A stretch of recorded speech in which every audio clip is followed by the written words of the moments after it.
오늘 우리에게 주신 하나님의 말씀 여호수아 11장 1절부터 23절까지 말씀입니다. 여호수아 11장 1절부터 23절까지의 말씀. 이제 봉독하겠습니다. 하나님의 말씀 경청하십시오. 하솔 왕 야빈이 이 소식을 듣고 마돈 왕 요밥과 시므론 왕의 왕과 악삽의 왕과 북방 산간 지방과 닌게롯 남쪽 아라바와 평지와 서쪽으로 도르의 높은 지역에 사는 왕들과 동서쪽의 가나안 사람과 아모리 사람과 헷 사람과 브리스 사람과 산간 지방의 여부수 사람과 미스바 땅의 헤르본 산 밑에 사는 히위 사람의 왕들에게 전가를 보냈다. 이 왕들이 자기들의 군대를 모두 출동시켰는데 그 군인의 수요가 마치 바닷가의 모래와 같이 많고 말과 병거도 셀 수 없이 많았다. 이 왕들이 모두 만날 장소를 정하고 이스라엘과 싸우려고 나와서 메론 물가에 함께 진을 쳤다. 그때 주님께서 여호수아에게 말씀하셨다. 그들 앞에서 두려워하지 말아라. 내일 이맘때 내가 그들을 이스라엘 앞에서 다 죽이겠다. 너는 그들의 말 뒷발에 힘줄을 끊고 그들의 병거를 불태워라. 여호수아는 자기를 따르는 모든 군인과 더불어 갑작스럽게 메론 물가로 들이닥쳐서 그들을 덮쳤다.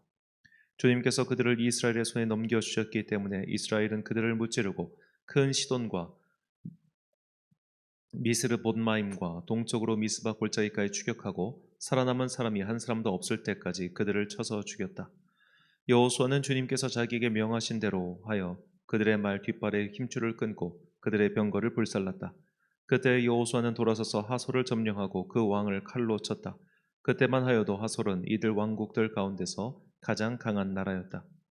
그 하솔 성 안에 있는 모든 사람을 전멸시켜서 바치는 희생제물로 삼아 칼로 쳤고 호흡이 있는 사람은 하나도 남겨두지 않았으며 그 성은 불질렀다. 여호수아는 이 모든 왕의 도성을 점령하고 그 왕들을 모두 잡아 칼로 쳐서 주님의 종 모세의 명령을 따라 그들을 전멸시켜서 희생제물로 바쳤다. 그러나 이스라엘 사람들은 여호수아가 불태운 하솔을 제외하고는 언덕 위에 세운 성들을 하나도 불태우지 않았다.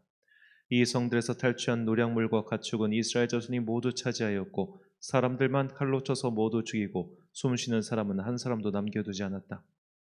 모세는 주님께서 자기에게 명하신 대로 여호수아에게 명하였고 여호수아는 그대로 실행하여 주님께서 모세에게 명하신 것 가운데서 실행하지 않고 남겨둔 것은 하나도 없었다. 이렇게 여호수아는 이 모든 땅 곧 산간 지방과 네겝 지방과 모든 고센 땅과 평지와 아라바와 이스라엘의 산간 지방과 평지를 다 점령하였다. 그리고 세일로 올라가서 한락산에서부터 헤르몬산 아래 레바논 계곡에 있는 바알갓까지 모든 왕을 사로잡아서 쳐 죽였다. 여호수아는 여러 날 동안 이 모든 왕과 싸웠다. 기브온 주민인 히위 사람 말고는 이스라엘 자손과 화친한 성읍 주민이 하나도 없었다.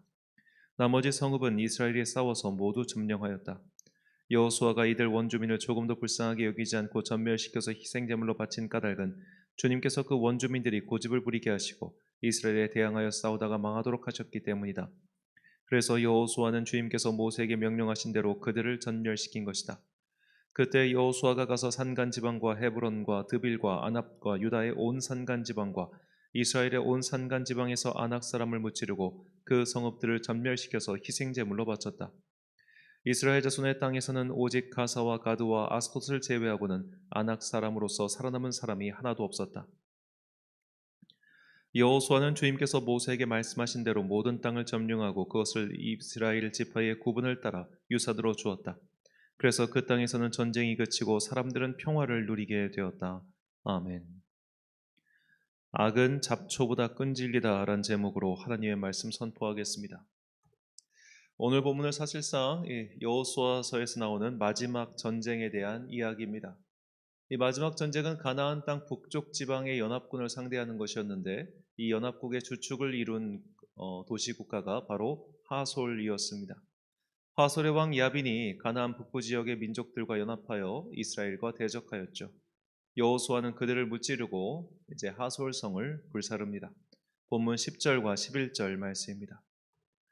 하솔은 본래 그 모든 나라의 머리였더니 그때 여호수아가 돌아와서 하솔을 취하고 그 왕을 칼날로 쳐 죽이고 그 가운데 모든 사람을 칼날로 쳐서 진멸하여 호흡이 있는 자는 하나도 남기지 아니하였고 또 하솔을 불로 살랐고 아멘.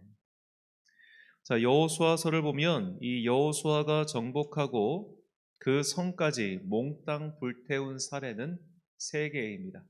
여리고, 아이, 그리고 하솔이에요.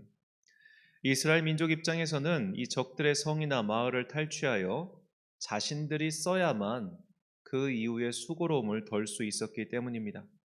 그러니까 요즘식으로 말하면 이 사람만 진멸시킬 뿐 부동산은 손대지 않은 것이죠.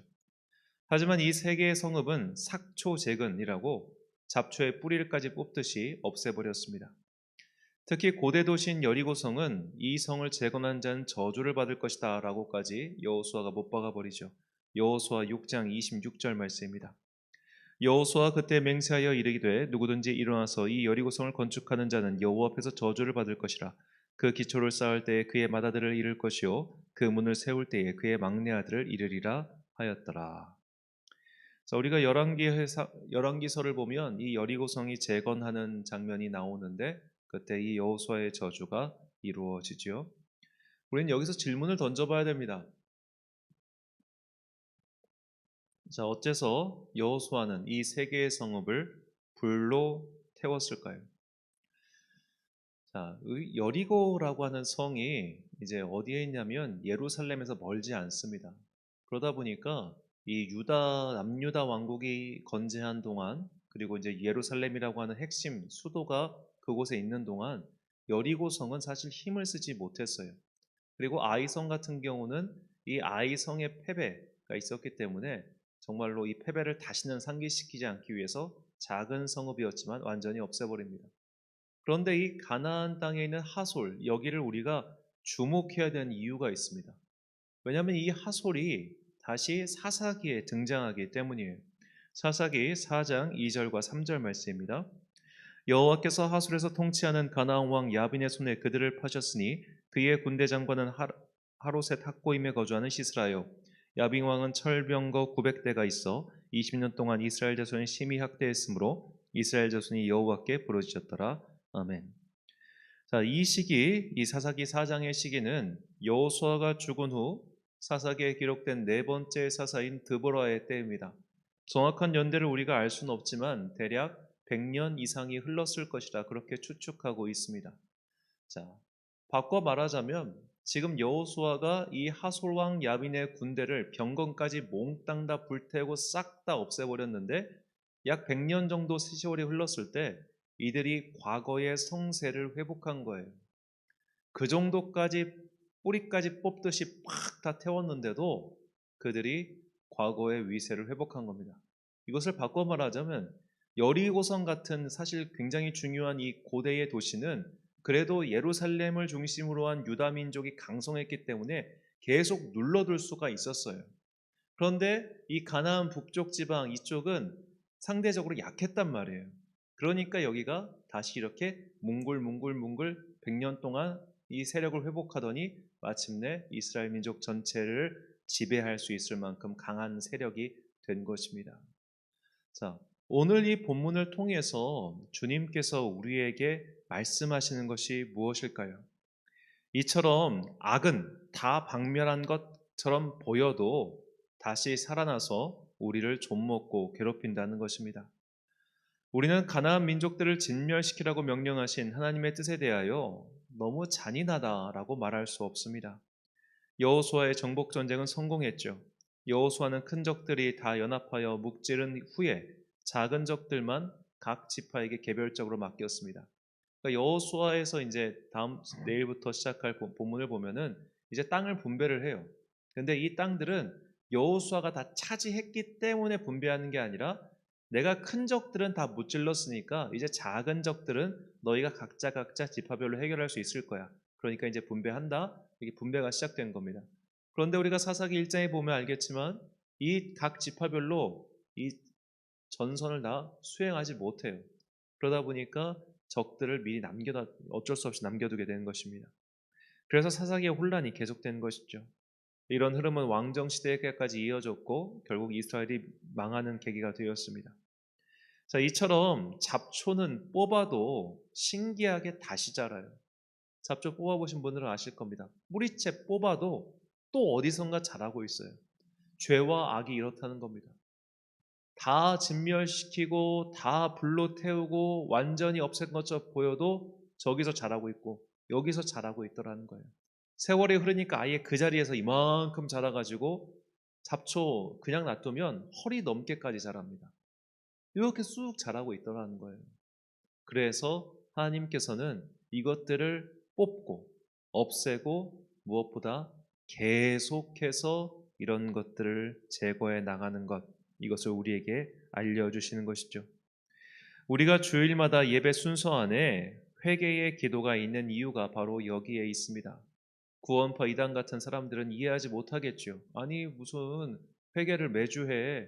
한번 그리스도 예수의 은혜로 구원받았으면 그 한 번의 죄사함이 모든 너의 죄를 다 사했는데 왜 그렇게 회개를 해야 돼? 그렇게 얘기할 겁니다. 하지만 우리는 죄와 악의 그 잡초가 날마다 자라서 우리를 조금씩 조금씩 덮쳐오기 때문에 매주의 회개 기도와 또 날마다의 경건 훈련을 통해서 매일매일 그걸 뽑는 거예요, 사실은. 더 정확하게 말하자면 이 죄악 세상, 일그러진 세상을 사는 동안 우리가 주님께서 거룩한 휘옷을 입혀 주셨는데 그 휘옷에 때가 묻는단 말입니다. 그 때를 세척하는 과정이 매 주일 예배 때 있는 공동의 기도로서의 회개의 기도와 우리 각자가 행하는 매일의 경건 생활입니다. 그렇다면 우리가 주일 성수도 안 하고 그냥 매일매일 주님과 멀리 살면은 내가 한 번 구원받았음에도 불구하고 히브리서 기자의 말처럼 이 구원의 은혜에서 이탈한 자가 될 수 있다는 거죠. 흰옷을 입혀주셨는데 그 흰옷을 세척하지 않으니까 검은 때 묻다가 마침내 이 흰옷도 넝마가 돼버린 겁니다. 그럼 어떻게 해야 되겠습니까? 다시 주님의 흰옷을 입지 않고 내가 그 더러운 거 계속 입고 있으면 하나님께서 그를 과연 부르시겠습니까?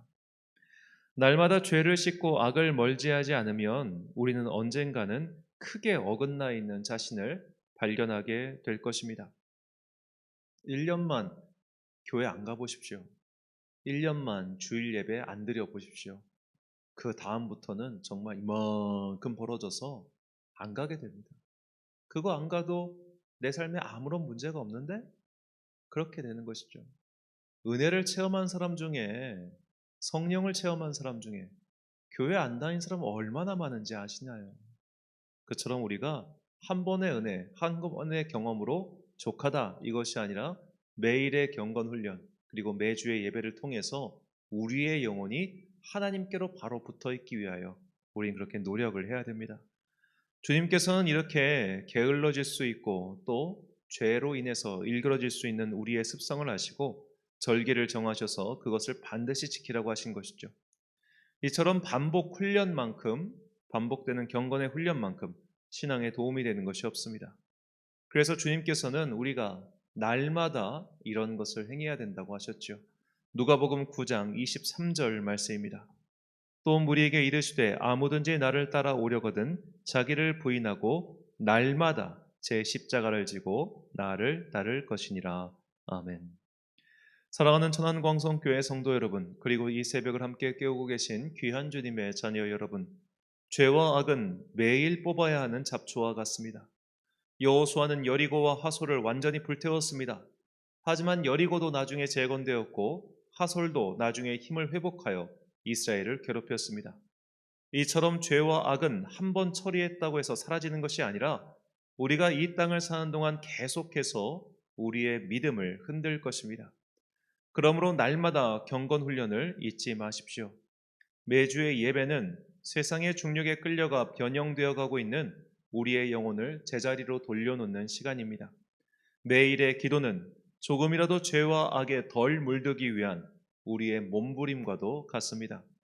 날마다 우리도 모르는 사이에 쑥쑥 자라고 있는 죄와 악의 잡초를 무시하게 되면 결국 큰 사달이 난다는 것을 잊지 마시고 매일의 경건 훈련을 게을리하지 않는 여러분과 제가 되시길 간절히 축원합니다. 기도하겠습니다. 사랑과 내가 풍성하신 아버지 하나님, 학생이 매일의 과업을 게을리하면 점점 성적이 떨어지듯이 우리가 매일에 우리에게 주어져 있는 경건 훈련을 계속하여 지금도 내 주변에서 자라고 있는 죄와 악의 뿌리를 날마다 뽑게 하여 주옵소서. 그렇게 하지 않으면 우리의 영혼은 언젠가 세상의 줄력에 이끌려서 그 주님께서 입혀주신 거룩한 흰옷에 더러운 때가 덕지덕지 묻는다는 것을 잊지 않게 하시고 매주의 예배, 또 매일의 경건의 삶을 소중히 여기는 당신의 거룩한 자녀들 되게 하여 주옵소서. 오늘 하루도 당신께서 보내주신 삶의 자리에서 열심히 살아가고 있는 주님의 자녀들 기억하시고 그들의 삶의 하루하루 순간순간마다 주님께서 은혜를 베푸시며 또 주님의 자녀들은 베풀어 주신 은혜를 목도할 수 있는 영혼의 마음을 허락하여 주옵소서. 날씨가 더워지고 있는 이때에 열심히 공부하고 있는 수험생 자녀들에게 복권에 내려주옵시고 이 긴 시간 주님의 은혜의 손 위에서 그 모든 것들을 잘 감당하게 하여 주옵소서. 연로하신 성도님들과 그 연로하신 성도님을 모시고 있는 자녀된 성도님들 모두 복을 내려주시고 이 어려운 시기를 잘 견뎌낼 수 있도록 주님께서 그들에게 영혼과 육체 가운데 새 힘을 불어넣어 주옵소서. 오늘 하루도 참 좋으신 우리 주님의 은총과 평강이 모든 성도들의 삶의 영역 가운데 풍성히 임하기를 간절히 소망하오며 이 모든 말씀 우리 구주 예수 그리스도의 이름으로 기도드립니다. 아멘. 오늘의 기도 제목입니다. 죄와 악은 지금도 잡초처럼 자라고 있습니다. 날마다 기도와 경건의 삶으로 내 곁에서 자라고 있는 죄와 악의 잡초를 제거해 나가시길 바랍니다. 오늘 주신 기도의 제목 가지고 기도와 묵상에 힘쓰는 하루 되십시오. 기도하겠습니다.